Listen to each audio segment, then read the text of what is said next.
Bonjour mes chers amis, bienvenue sur Invitation Sidérale. Nous sommes le 3 mai aujourd'hui et je vais vous parler de la nouvelle lunaison qui a démarré le 30 avril avec une éclipse solaire dans le signe sidéral du Bélier, dans le 16e degré du Bélier sidéral plus exactement. Cette nouvelle lunaison donc commence à proximité de la planète Uranus qui se trouvait à 20 degrés du Bélier sidéral le jour de la conjonction entre le Soleil et la Lune, ce qui prévoit un mois mouvementé, un mois avec un mois à bascule pour ainsi dire, un moment où vraiment une grande énergie se libère, une grande énergie de, comment dire, libération, une libération des énergies spectaculaires peut se produire. Pour tout vous dire, les éclipses solaires sont actives même 2-3 semaines jusqu'à un mois avant le jour de la conjonction exacte. Et pour ma part, j'ai observé plusieurs événements qui ont déjà annoncé la couleur de cette éclipse solaire qui était très explosive, des fois littéralement pour certaines personnes, avec des événements littéralement présentant des explosions en feu et en flammes. De la même manière, nous sommes témoins d'une guerre en ce moment. Et tant qu'on n'est que témoins, ça va, mais nous avons bien évidemment tous cette inquiétude. Est-ce que cette guerre va s'élargir, etc. C'est vrai que le signe du Bélier est très important en ce moment, puisque au niveau de notre époque, au niveau collectif, nous nous trouvons dans une dodécatémorie de Mars. La dodécatémorie de Mars où se produit l'équinoxe du printemps chaque année. C'est-à-dire que c'est une petite portion du signe des poissons qui est sous le signe de Mars, et que du coup la planète Mars devient très importante. C'est pour ceci que nous avons tout genre de problèmes et d'agressions en tout genre, que ce soit un virus, que ce soit une guerre, et je ne sais pas ce qui nous attend, mais la période est telle. Donc c'est la toile de fond sur laquelle se déroulent les événements, et quand une éclipse solaire se produit dans le signe du Bélier, naturellement Mars va être d'autant plus important. La planète Mars va être d'autant plus importante pour juger des événements qui vont suivre. Donc, premièrement, donc libération d'énergie avec Uranus qui agit d'une manière soudaine, d'une manière surprenante, d'une manière différente, hors norme, en dehors du cadre connu.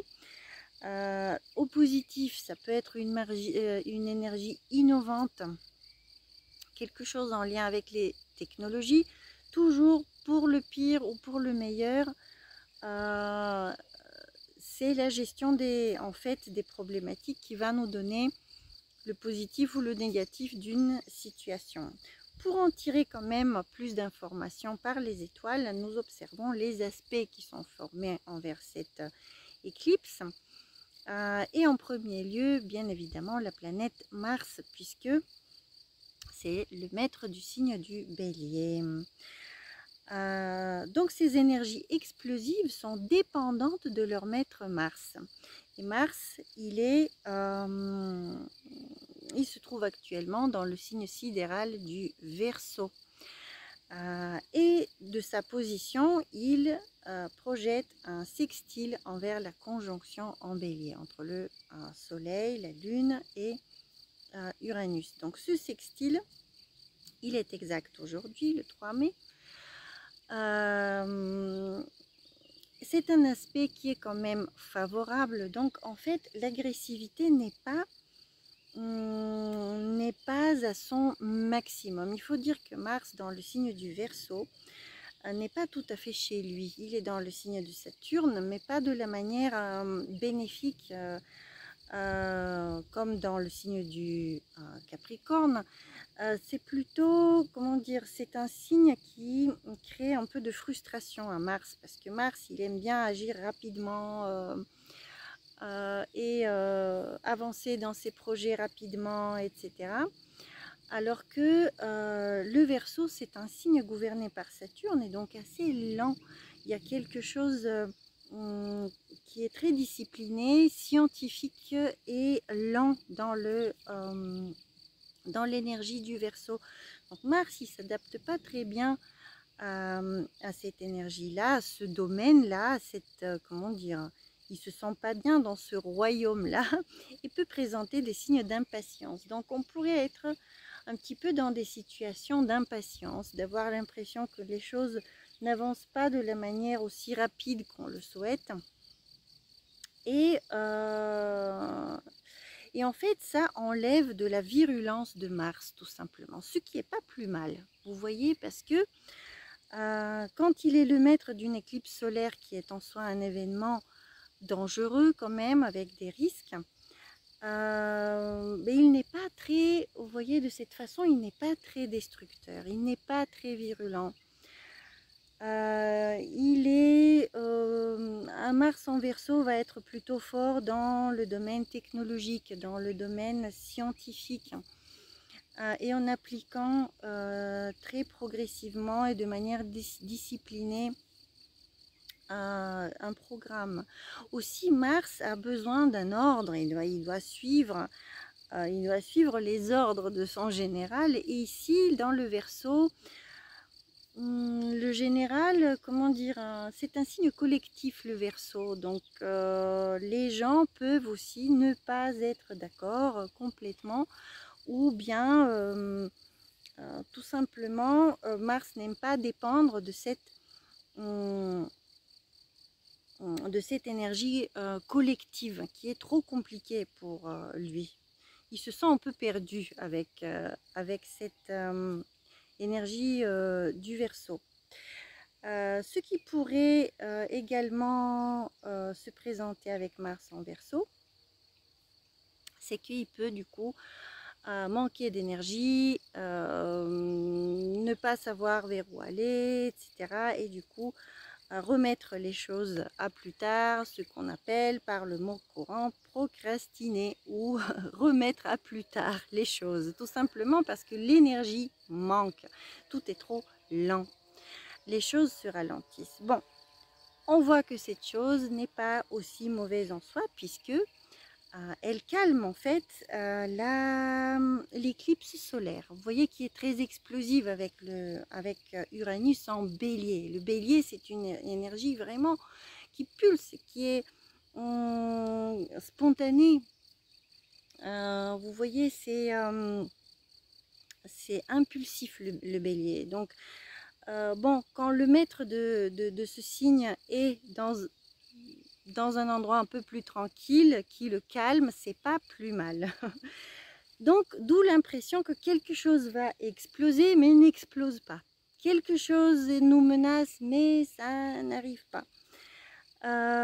Et cette impression va même progressivement s'approfondir, puisque petit à petit, cette planète Mars va rentrer dans le signe sidéral des poissons vers la fin du mois, vers le 22 mai, je crois. Et là, Mars, il est vraiment très très flemmard, hein, dans les poissons. Là, il devient, s'il combat, il combat de la manière des arts martiaux, avec le chi, avec l'énergie spirituelle, avec un idéal, avec... vous voyez, il n'est pas très très motivé. Disons que la motivation d'agressivité n'est plus là. Vous voyez, ce n'est plus la même chose comme quand nous avions Mars en Capricorne. qui était très territorial et qui était vraiment sous les ordres et bien discipliné, bien tout, juste appliquer les ordres. Là, la motivation va manquer aux soldats, pour vous dire, pour ces histoires de guerre. Et pour nous, ça peut tout simplement, on pourrait tout simplement manquer d'énergie et diriger notre énergie à ce moment-là vers nous-mêmes et vers le travail sur soi. Ça, c'est une autre forme de guerre qu'on pourrait, de guerre entre guillemets de Mars qu'on pourrait mener. C'est une guerre contre les, disons, les mauvais penchants qu'on pourrait avoir en soi. On pourrait se discipliner et travailler les choses plutôt à l'intérieur, puisque les poissons sont un signe très contemplatif et très fort dans la prise de conscience subtile des événements. Donc pour avoir cette prise de conscience subtile, il faut être ouvert à toutes les influences. Et justement à ce moment-là arrive quelque chose de très agréable, puisque dans ce signe des poissons, nous avons actuellement deux planètes bénéfiques, les deux grands bénéfiques en astrologie, Jupiter et Vénus, et les deux sont placés d'une manière excellente dans ce signe.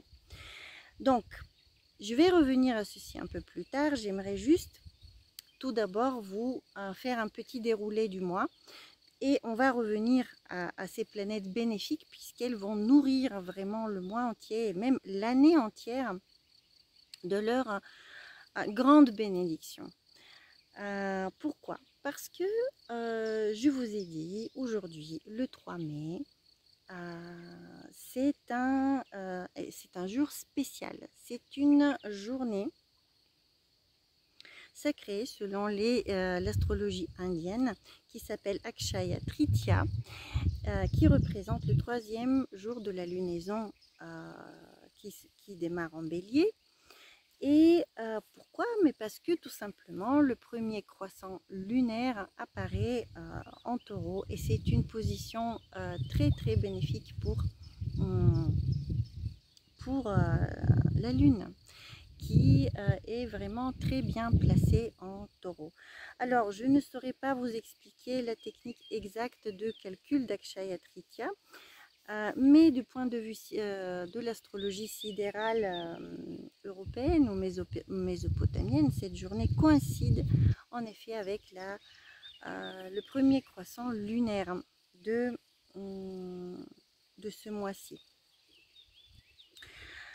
Et quand la lune se trouve dans ce signe du taureau, là pour la France, elle est apparue dans le 10e degré du taureau, en conjonction avec Mercure qui se trouvait un petit peu plus tôt dans le signe du taureau, peut-être dans le 8e degré ou 6e par là. Je vous mettrai ça en détail dans la description sous la vidéo. Donc c'est un lieu d'abondance. Il suffit de voir la nature en ce moment. Ça correspond encore un petit peu au, comment dire, l'apparition en sidérale de cette lune en taureau correspond encore à la saison. Le décalage ne s'est pas encore fait entre les deux zodiaques au point de ne pas correspondre aux énergies de la saison. Nous sommes en plein dans ces énergies de saison du taureau, tropicale du coup, de saison. Et donc c'est un moment d'abondance, c'est un moment où la nature vraiment donne ses plus belles fleurs, ses plus belles odeurs, les oiseaux donnent leurs plus beaux chants, tout se reproduit et croît et pousse. Donc c'est une journée, le 3 mai, cette journée spéciale vraiment de croissance. Elle promet que tout ce qu'on va commencer aujourd'hui va se développer d'une manière très bénéfique pendant toute l'année. Maintenant, ce premier croissant, il nous rend, comment dire, il nous donne envie également de de plaisir, de beauté, de profiter de la nature, de sortir dehors, de glander un peu, de ne pas être trop pressé, de se laisser aller un petit peu et de nous calmer, de nous reconnecter à la nature. Ça donne aussi envie de faire la cuisine, de manger bien, ça donne envie de luxe aussi, et de nourriture, comment dire, de qualité. Maintenant, de quoi va dépendre aussi cette lune? Elle dépend du maître du signe du Taureau, qui est la planète Vénus, la déesse de la beauté, la déesse de l'harmonie, la déesse des plaisirs, qui se trouve en Poisson en ce moment. Et en Poisson, elle est extrêmement bien placée. Elle est vraiment, cette Vénus-là présente ses côtés les plus artistes, les plus exaltés, les plus inspirés qui soient. Vénus en Poisson peut donner un grand plaisir à faire la musique en ce moment, ou à écouter la musique, ou à dessiner, à peindre, à créer de toute façon possible et imaginable. Nos relations également sont attendries. Il y a des plaies qui se soignent. Il y a des réconciliations qui se font. Il y a un apaisement général. Et de la même manière qu'il y a eu énormément de divisions, et par certains aspects dans le ciel, ces divisions ont été très stimulées, très acharnées, surtout que pendant l'éclipse solaire, Mercure était encore dans le signe du Bélier. Et donc, il était quand même très impulsif et très, comment dire, très imprudent dans ses propos. Ça pouvait très vite blesser. La parole pouvait très rapidement blesser. Sauf que maintenant, Mercure, il est passé dans le Taureau, et en plus, il y a tous ces aspects bénéfiques qui œuvrent en même temps pour soigner et pour mettre de l'eau dans le vin, comme on dit, et apaiser les esprits. Donc, il est probable, oui, que certaines relations se soignent à ce moment-là, et des choses se renouent. Qu'il y a du pardon aussi, dans l'air, du pardon vrai, spontané, facile à donner, pas une torture intellectuelle, mais oui, mais il m'a fait ceci, elle m'a fait cela, il a dit pas ça, tout simplement l'ouverture du cœur et l'acceptation des autres comme des êtres tout aussi divins que nous-mêmes. Comme on dit, on est tous sous le même soleil. Donc cette Vénus qui est très artistique, en étant le maître du signe du Taureau, vous voyez qu'elle prédispose également la Lune à bien œuvrer, à bien faire son boulot fertilisant et de croissance pendant ce mois-ci. Donc c'est une influence extrêmement bénéfique, vraiment, puisque les planètes sont en harmonie avec les signes dans lesquels elles se trouvent. Mais ce n'est pas tout. En plus, nous avons Jupiter qui se trouve également dans le signe des Poissons et qui est chez lui. Il est à Trône, il est dans son propre signe. C'est quelque chose de très intéressant avec Jupiter, parce que vous voyez, Jupiter gouverne 2 signes. Un signe masculin, un signe féminin. Le signe masculin, c'est le Sagittaire, et le signe féminin, ce sont les Poissons. Et quand il est le maître des Poissons, c'est plutôt le côté féminin de Jupiter qui s'exprime. Et qui s'exprime du coup par l'émotion, par la réceptivité et par l'eau. Ce n'est pas pour rien que Jupiter, quand il se trouve dans les poissons est représenté par Poséidon dans la mythologie grecque. Et Poséidon, vous savez qu'avec son bâton, partout où il frappe avec son bâton, peut jaillir une source, il peut faire jaillir des rivières, des mers et des océans. Il peut créer des tempêtes également s'il est mal aspecté astrologiquement parlant, ou si quelqu'un l'embête dans la vie ou dans la mythologie, un autre dieu. Mais en ce moment, avec lui, dans le même signe, dans son royaume, il y a Vénus, la déesse de la beauté et de l'harmonie. Donc tout ceci est vraiment très féminin et très émotionnel. Ça peut donner beaucoup de... vraiment un grand plaisir à écouter de la musique, hein, à profiter de l'art, mais également une énorme ouverture au monde subtil et invisible, puisque l'eau, l'élément eau en soi, vous savez, il est très réceptif.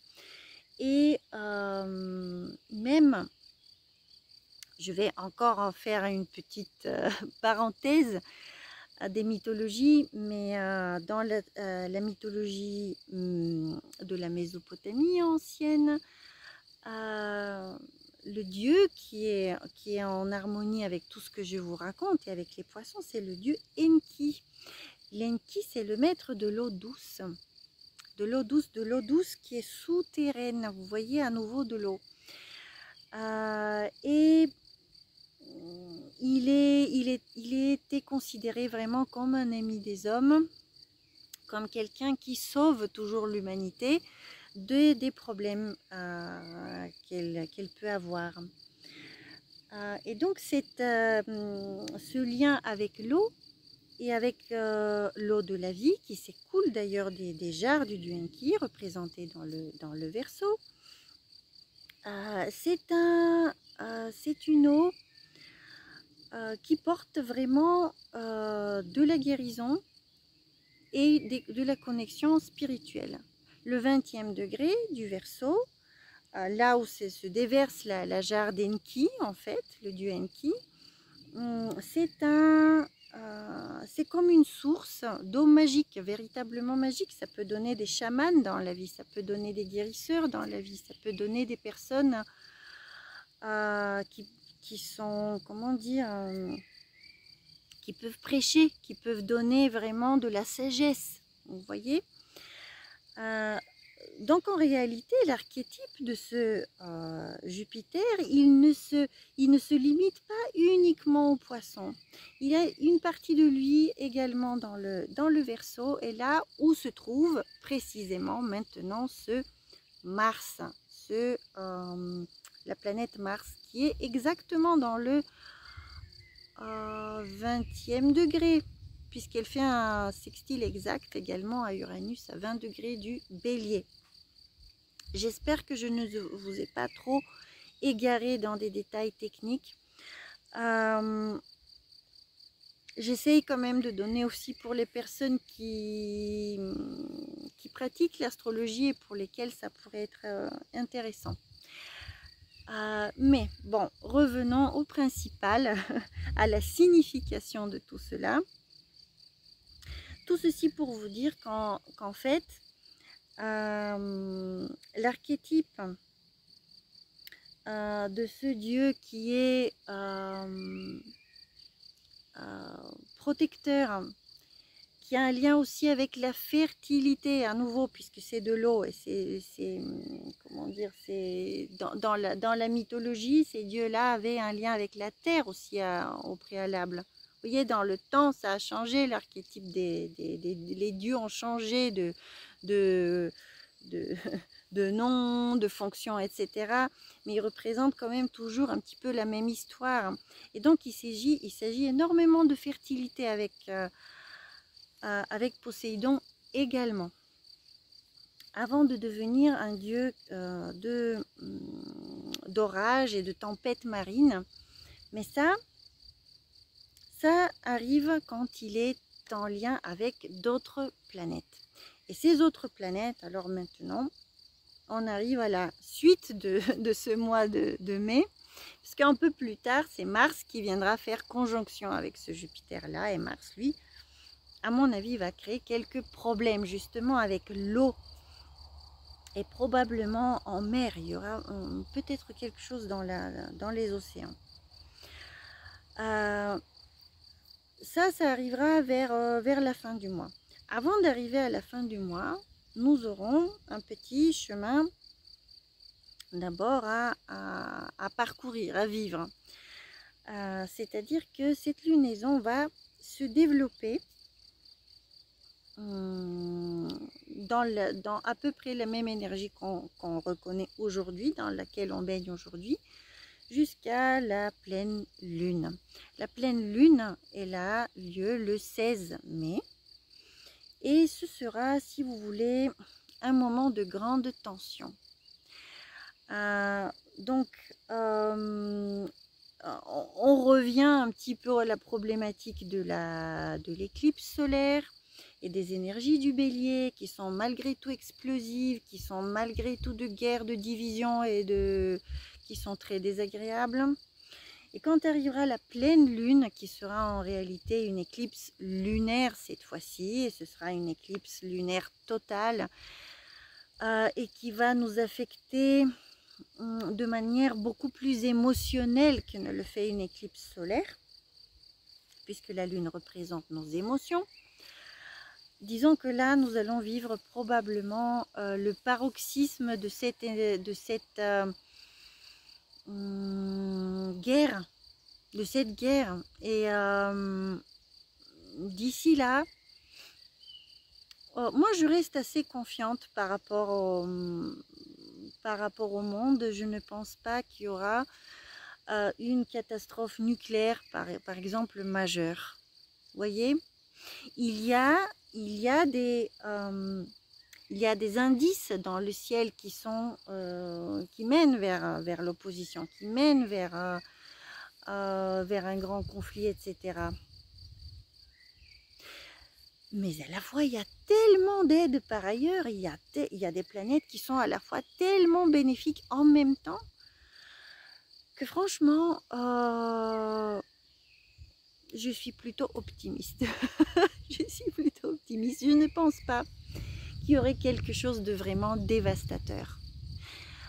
Au niveau du ciel, les énergies dévastatrices, les pires, en fait, on les a déjà vécues les deux années dernières. Il y a eu tellement de facteurs accumulés pendant ces 2 années. Il y a eu tellement d'énergie tellement difficile et restrictive que maintenant, en fait, moi j'ai plutôt l'impression que quelque chose se relâche et que voilà, c'est comme pour nous en France après la période des élections où tout le monde était à cran, où tout le monde était à fond et que c'était tellement grave, etc. Maintenant on relâche et c'est dans l'air et il y a comme un ras-le-bol de la guerre en fait, ras-le-bol de cette division et de ces oppositions et de cette tension et tout ça. Et quand on y pense, comment dire, c'est dans l'air, et ça affecte tout le monde. À mon avis, ça affecte les protagonistes même des événements de guerre, même eux. Je pense souvent aux soldats, par exemple, qui se battent en ce moment, des deux côtés. Où est la motivation? Je ne sais pas à quel moment leur motivation va tout simplement faiblir et peut-être il y en a qui vont se rendre. Peut-être il y en a qui vont être libérés. Et peut-être que ce nœud-là qui s'est formé va commencer à se défaire. Je ne vois pas dans les mois qui viennent quelque chose d'extrêmement mauvais. Vous voyez? Donc même cette grande éclipse lunaire qui aura lieu du coup sur l'axe Taureau-Scorpion à nouveau, juste parce que c'est dans le premier, la lune sera dans le premier degré du Scorpion sidéral, mais vous voyez c'est à peine à la limite avec la balance. Ça c'est ça ne va pas dégénérer de manière trop grave. C'est grave, mais pas jusqu'à la bombe nucléaire, pas jusqu'à un anéantissement de villes, des capitales, etc. Déjà, toutes les capitales au monde sont sous Jupiter. Et Jupiter, en ce moment, il est juste majestueux. Le protecteur naturel des capitales est puissant. Je ne vois pas comment il pourrait être aussi, comment dire, aussi affligé et détruit. Maintenant, donc ça c'est le 16 mai. Au niveau personnel, bien évidemment, c'est un moment de grande émotion, donc ne pas se laisser trop aller à ces émotions, essayer de les vivre, de les purifier, comme d'habitude, comme avec chaque éclipse lunaire. Je vais vous dire à la fin de la vidéo un petit peu plus sur le contenu de ces signes en fait, parce que ce sont eux qui vont nous donner des événements, quelque chose de concret à dire sur ces moments-là. Mais j'aimerais bien avant finir ce petit déroulé du mois, et à la fin vous verrez de quelle énergie exactement il s'agit. Parce qu'il faut vous parler un peu de mythologie. Je ne peux pas y échapper pour comprendre. Donc, le 16, à partir du 16, il y a quelque chose qui bascule énergétiquement. Non seulement parce que c'est la phase décroissante, maintenant du cycle lunaire, mais en plus, il y a plusieurs planètes qui vont changer de signe. Premièrement, donc... Premièrement, je vais regarder mes notes. Donc, premièrement, le 16 mai, lors de cette éclipse lunaire, Mars, la planète Mars, sera en conjonction avec Neptune. Mars et Neptune donnent des problèmes avec l'eau. Peut donner des batailles maritimes. Si quelque chose arrive au niveau militaire, ce serait probablement dans la mer. Après, cette conjonction se fait à la toute fin du signe sidéral du Verseau, qui est dans le terme égyptien de Saturne, et que c'est assez destructeur. On a eu quand même des bateaux qui ont coulé le mois dernier avec une autre conjonction à cet endroit-là du zodiaque. Donc bon, Mars c'est quand même la planète de la guerre, hein, et nous sommes au niveau collectif dans la dodécatémorie du Mars, au niveau de l'équinoxe du printemps, si vous me suivez. 2 jours plus tard, la planète Mars, toujours, rentre dans le signe des Poissons en sidéral. Et là, il rejoint Jupiter, il rejoint Vénus. Et le 23 mai, la planète Neptune également rentre dans le Poisson sidéral, selon le zodiaque babylonien fixe. Donc il y a quand même une différence, même avec les Indiens ici. Le zodiaque sidéral indien. Donc, ça fait beaucoup de monde en Poisson, des planètes puissantes en Poisson, des planètes atrones, des planètes exaltées, des planètes qui ont les maîtrises. Ça fait beaucoup dans l'eau. Beaucoup de monde dans un signe d'eau, y compris Mars. Et donc Mars, je vous dis, il est soit il fait une bataille maritime, soit il manque de motivation pour combattre, et il se retourne vers une guerre spirituelle, et qui au mieux commence par soi-même. C'est-à-dire, pour ne pas le dire d'une manière négative, on ne se fait pas guerre à soi-même. J'utilise ces mots tout simplement parce qu'on parle de Mars. On fait la guerre pas à nous-mêmes, mais aux monstres qui habitent en nous-mêmes. Ce sont les monstres qu'on traque, pas nous-mêmes, mais les monstres qui ont fait un petit nid en nous. Voilà. Et ça passe beaucoup par la prise de conscience, parce que les poissons, c'est quand même un signe d'ouverture de la conscience, et on capte les mondes subtils en poisson. Donc quand il y a autant de planètes en poisson, en effet, nos antennes sont ouvertes au maximum. Ceci peut des fois un petit peu nous déboussoler. C'est-à-dire que la pensée logique, la pensée vraiment stricte comme ça, elle peut manquer. Des fois, on peut manquer de concentration, on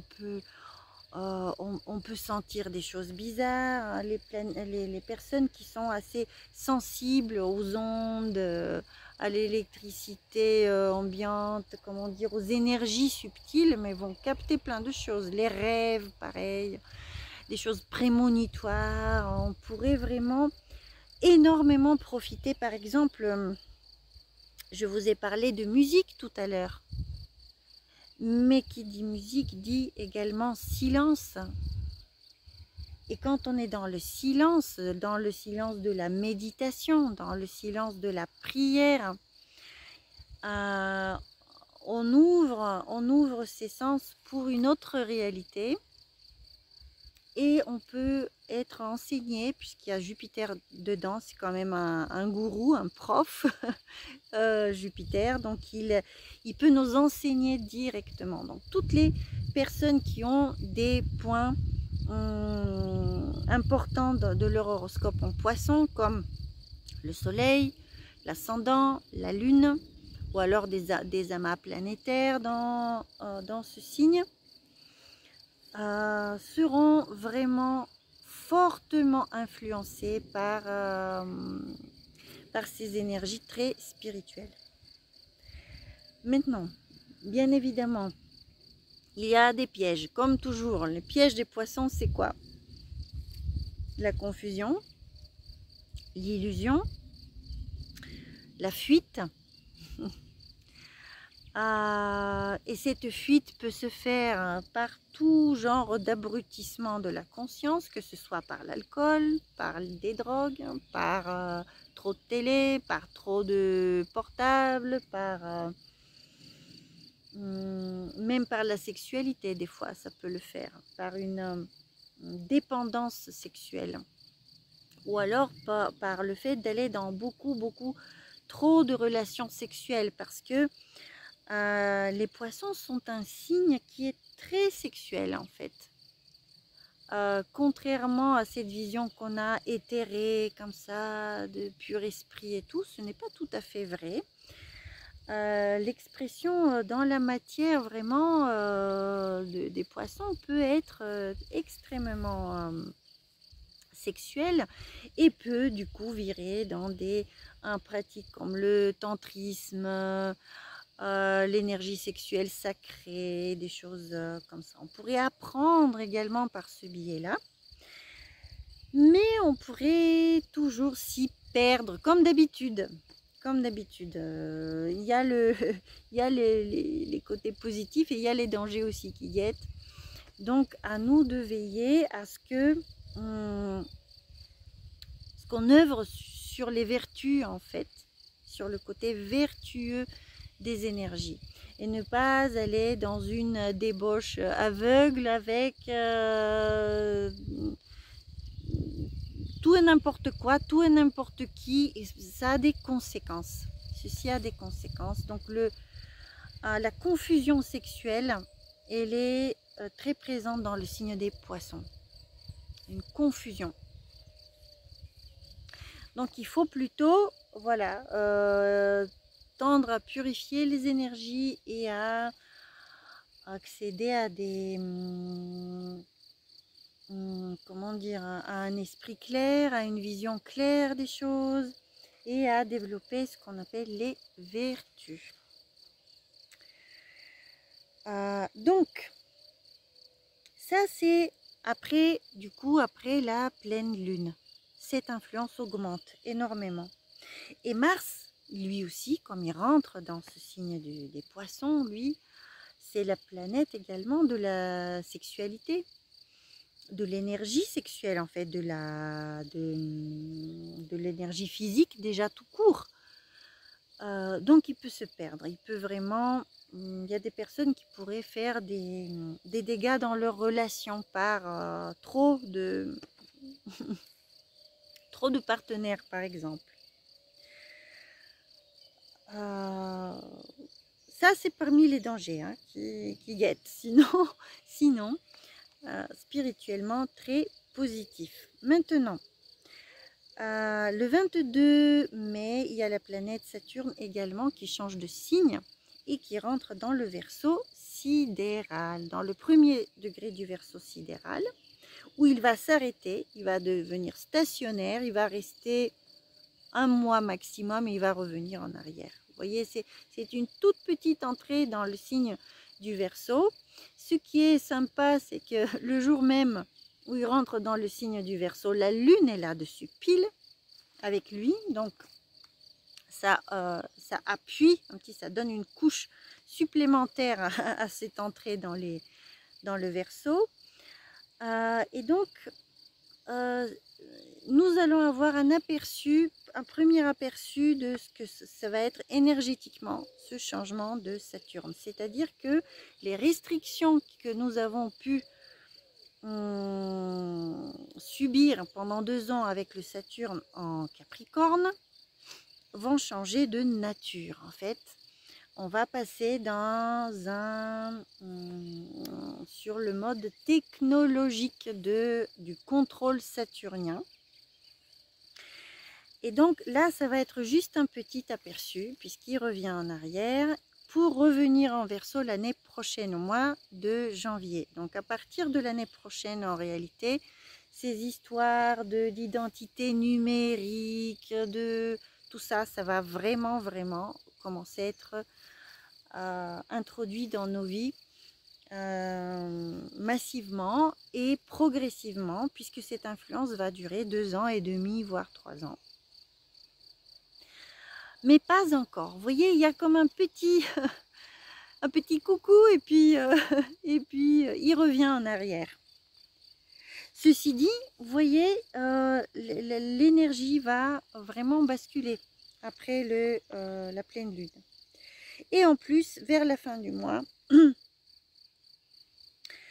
Vénus va rentrer dans le signe sidéral du Bélier, le 24 mai.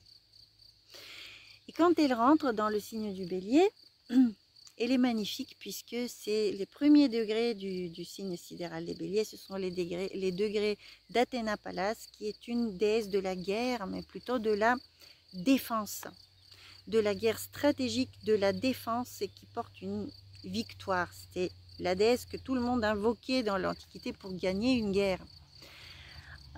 Donc il y a à nouveau un élément un peu militaire qui apparaît avec une déesse féminine de la guerre. Donc Athéna, la plus grande divinité de la Grèce antique, la plus sage de tous les dieux en fait. La sagesse en personne. Maintenant,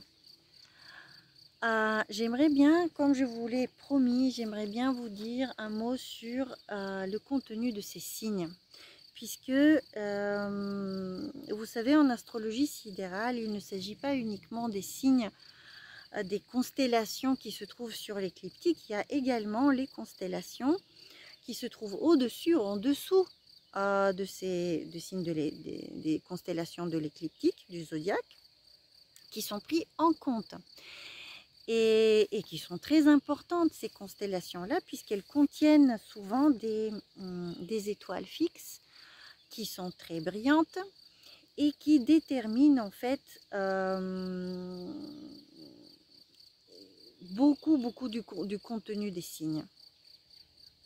pratiquement tout le contenu des signes est tiré des étoiles fixes. Mais il y a les étoiles fixes qui sont contenues dans les constellations qu'on connaît, les 12 constellations principales, et après on en a plein d'autres, plein d'autres. Donc ce qui est intéressant et dans les poissons et dans le bélier, c'est qu'il y a une grande constellation qui s'appelle Andromède, qui se trouve entre les deux signes, en fait, des poissons et du bélier. Andromède englobe les deux, au-dessus, comme ça. Pourquoi je vous le dis? Mais parce que nous avons vu que l'éclipse se produit en bélier et il y a une grande partie de planètes en poisson et il y en aura de plus en plus au cours du mois. Donc, cette Andromède, qui c'est? Andromède, c'est une déesse, c'est une princesse éthiopienne, selon le mythe, qui a été sacrifiée par son père Céphée pour calmer la tempête maritime et les inondations monstrueuses provoquées par Poséidon. Et pourquoi Poséidon a fait ceci? Il a été supplié par les nymphes, par les Néréides, à les venger. Parce qu'il y a la reine Cassiopée qui a prétendu être plus belle qu'elle.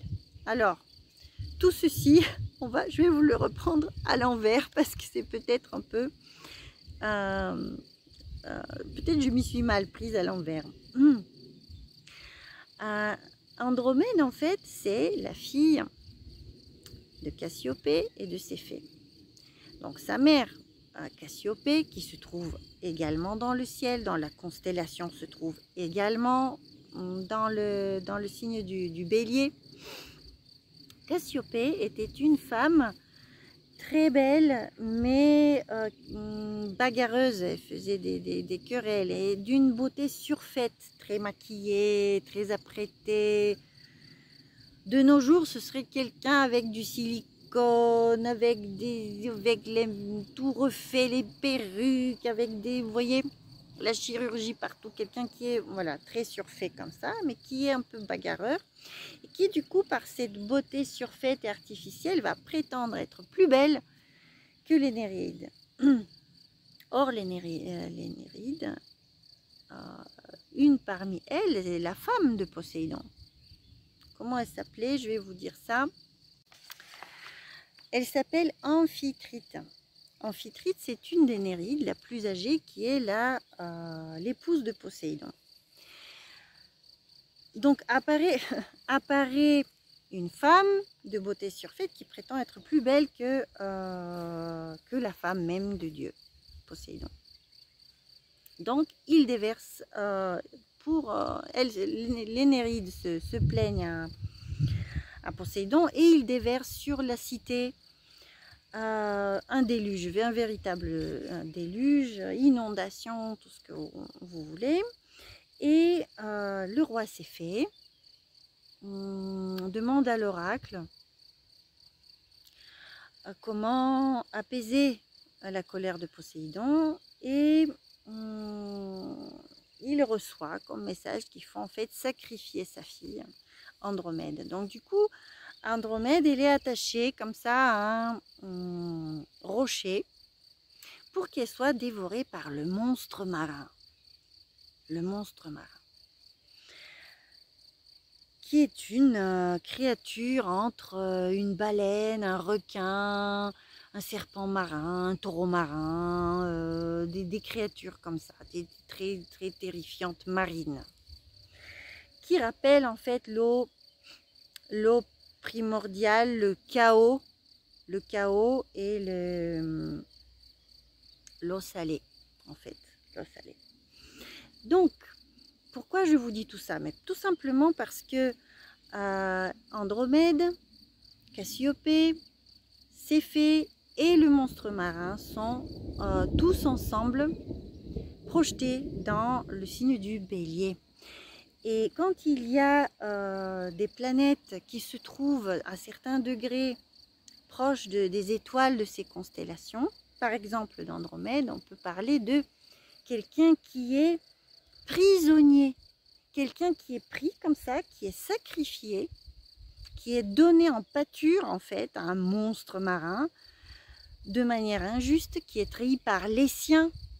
C'est son propre père qui met cette Andromède, qui l'attache au... Enfin, c'est pas lui qui l'attache, ce sont les Néreides qui l'attachent, mais il donne la permission. Et tout ceci à cause de la vanité de sa mère, qui n'a rien à voir avec elle-même. Donc, ça représente comme une crucifixion presque injuste. Quelqu'un qui est une victime qui est donnée en sacrifice. En sacrifice humain. C'est un sacrifice humain de son propre enfant, en fait.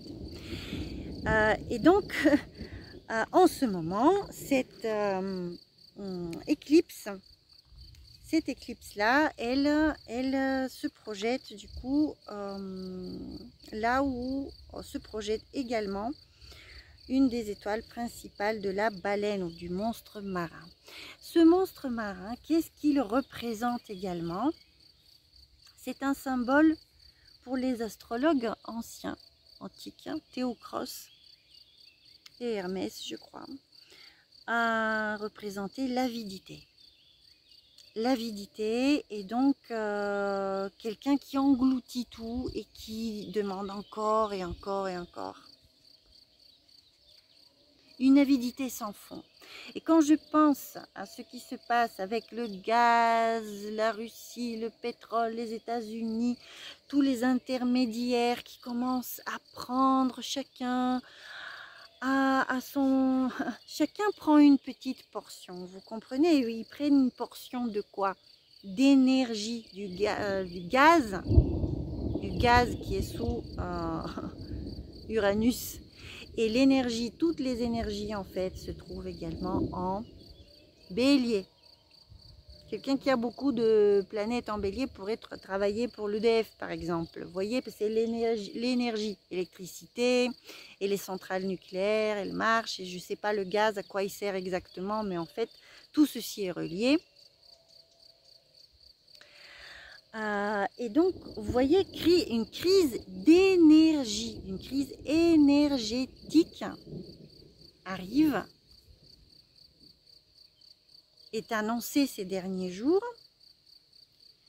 Et tout ceci avec le monstre marin qui vient dévorer une victime. Alors, victime, on peut imaginer, oui, il y a des personnes qui sont injustement victime de cette grosse avidité ou soit l'avidité du monstre marin, soit la vanité sans borne de cette femme surfaite qui est Cassiopée.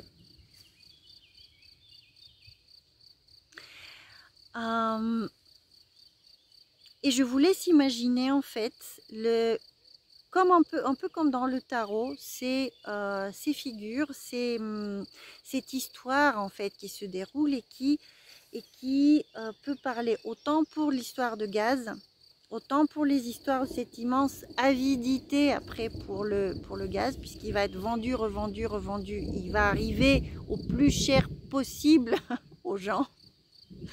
Incroyable. Mais également, nous avons des prisonniers de guerre en ce moment. Et nous avons des prisonniers de guerre qui sont sous une usine qui est, je crois, à l'instant j'y pense, cette usine, elle produit du métal qui est sous le Bélier. Donc, il y a probablement des otages, des personnes qui sont prises en otage pour des raisons comme ça, obscures, d'avidité et de profit, tout simplement. Quelque chose comme ça pourrait peut-être, on le saura peut-être un jour. Mais qu'est-ce qui arrange en fait finalement dans cette histoire d'Andromède? Qu'est-ce qui se passe? C'est tout simplement arrive un héros, Persée, qui la délivre. Et il la délivre comment? Il la délivre avec le bouclier sur lequel il y a la tête de la gorgone Méduse. Et quand il montre, donc d'abord il se bat avec le monstre marin, il tombe amoureux de la princesse éthiopienne immédiatement, et puis il l'épouse après. Donc il y a un sauveur qui arrive sur un cheval qui combat le monstre marin, qui montre à la fin, il tombe de son cheval, avant de tomber il montre la tête de la gorgone et il pétrifie le monstre marin. Et donc il gagne. Alors ce mythe-là, plus tard, il y a dans le côté syncrétique des mythes, peut donner Saint-Georges et la bataille de Saint-Georges avec le dragon, etc. Vous voyez, c'est un motif en fait de lutte entre le bien et le mal, et de la victoire du bien, puisque Saint-Georges gagne, tout comme Persée gagne et remporte la jolie princesse. Voilà, donc il y a quelque chose de ce genre qui se déroule en même temps dans le ciel. Et là, je vous ai parlé du bélier sidéral, mais il faut savoir qu'Andromède est là. Des étoiles d'elle se trouvent également en Poisson, et que des personnes qui ont beaucoup de planètes en Poisson, surtout vers la fin, qui sont proches des projections des étoiles fixes d'Andromède, du début d'Andromède, peuvent également vivre de trahisons de leur famille. Je connais de personnes comme ça, trahies par leurs propres parents, la propre mère ou père qui trahit, qui sacrifie l'enfant, soit pour sa vanité, soit par avidité, etc. Puisque le monstre marin aussi, il traverse des poissons jusqu'au bélier. En fait, toute cette portion du ciel, il englobe. Et j'en parle, il y a des tonnerres. Vous voyez ce qui se produit dans la nature.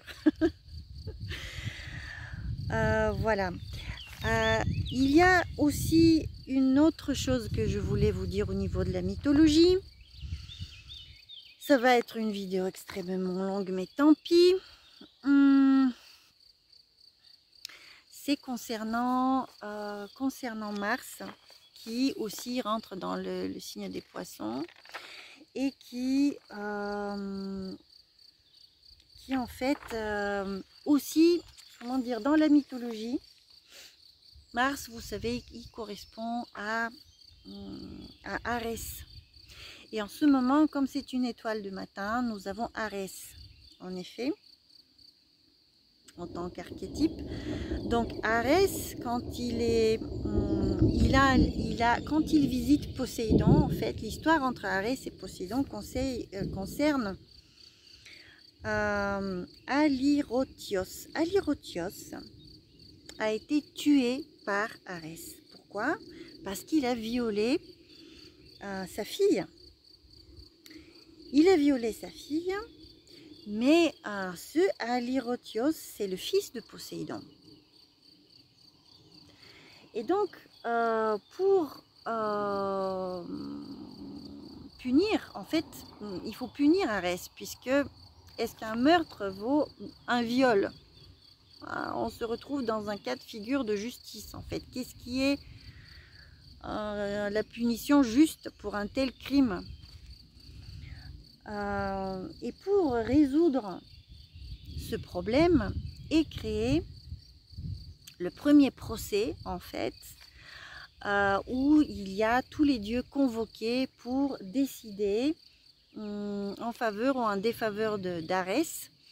Qu'est-ce qu'il convient de faire? Quelle punition ils vont mieux lui donner ou pas? Et c'est grâce à Hermès, en fait, qu'il est acquitté, Arès.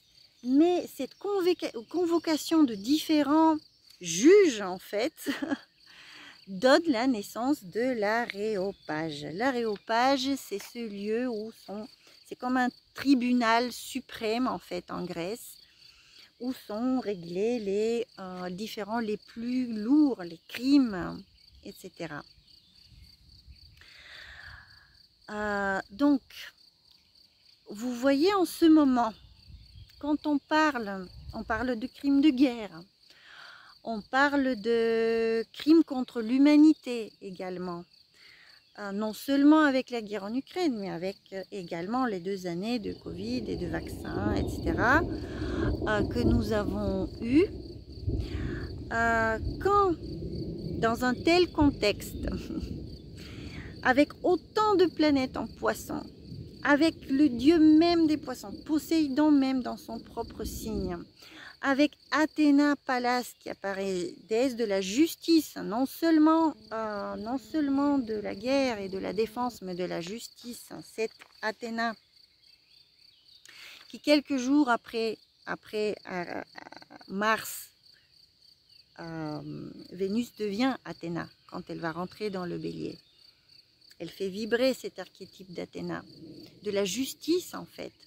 Vous voyez, pour moi, tout ceci, tous ces archétypes qui sont cachés dans les signes parlent d'une vérité, parlent à la fois de crimes contre l'humanité et à la fois d'une justice, d'une assemblée de sages, d'une assemblée. Vous voyez comme tous les dieux se sont réunis à l'aréopage. D'ailleurs, l'aréopage s'appelle aréopage d'Arès. Aréopage. Arès a été jugé. C'était le premier tribunal. Peut-être les premiers. On peut imaginer par exemple le tribunal des droits de l'homme, ou l'ONU, ou un nouveau tribunal peut-être. On parle de créer un nouveau tribunal auquel vont être les Russes en ce moment veulent proposer les preuves qu'ils ont de leur côté, puisque ils sont écoutés nulle part, et donc ils veulent créer un tribunal qui serait impartial. Ils prétendent en fait que l'ONU et les tribunaux de droits de l'homme actuels ne font pas bien leur travail, et qu'en fait ils sont corrompus, qui ont pris parti, et que du coup il ne s'agit pas de réelle justice. Donc est-ce que avec cette influence, il y aura des procès signifiants? Est-ce qu'il y aura des nouveaux crimes d'ici là? Puisque d'ici là, jusqu'à la pleine lune, en fait, nous sommes dans une situation malgré tout tendue. Vous voyez, Mars, la planète Mars, elle est encore dans le Verseau pour l'instant. Et nous sommes dans un mois d'éclipse solaire, vous voyez. Donc il y a toutes ces dynamiques qui va se déployer, qui va œuvrer durant le mois.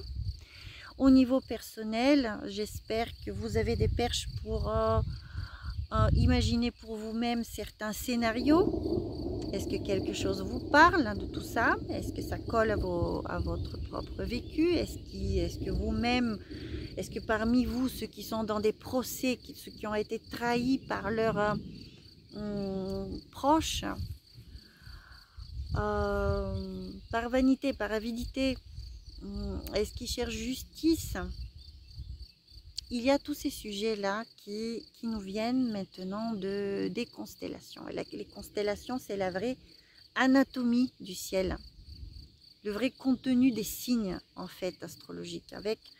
On peut aller même encore plus en détail, mais un jour, Inch'Allah, on va le faire. Je vais le faire. J'espère. Je vous remercie de votre attention. C'était très long. Je crois qu'ici, il y aura l'orage. Je vois des éclairs. Je vous dis à bientôt. Je vais plier bagages. Portez-vous bien et merci pour votre attention.